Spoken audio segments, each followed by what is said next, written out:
some organisations are going to have really strong cultures with great psychological safety to begin with, because they have been able to manage concerns well in the past, or there's been great safety systems in place, or whatever the case may be.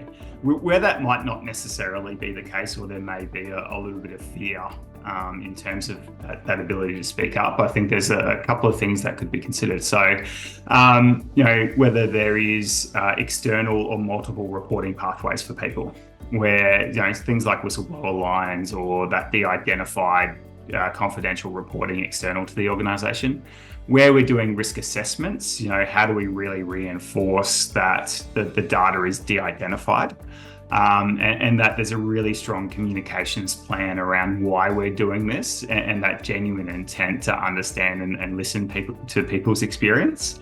And I think there needs to be that consistent communication. And then really thinking about, who is running the consultation? Where does that come from? If there's low psychological safety from a leadership perspective, maybe it's health and safety or HR who is doing it, or an external provider. So there's different options there. I think, though, what we often see erode psychological safety is that sense of nothing ever happens with the feedback that we provide. We've been through this multiple times and no one ever listens. And so for me, it's about, well, how do we start to build that trust? And that is about, following through on what we say we're going to do. So if we're going out there doing consultation, well, we're taking the time to say, look, we've listened to you, we've heard you, these were the key themes, and this is what we're going to do about it.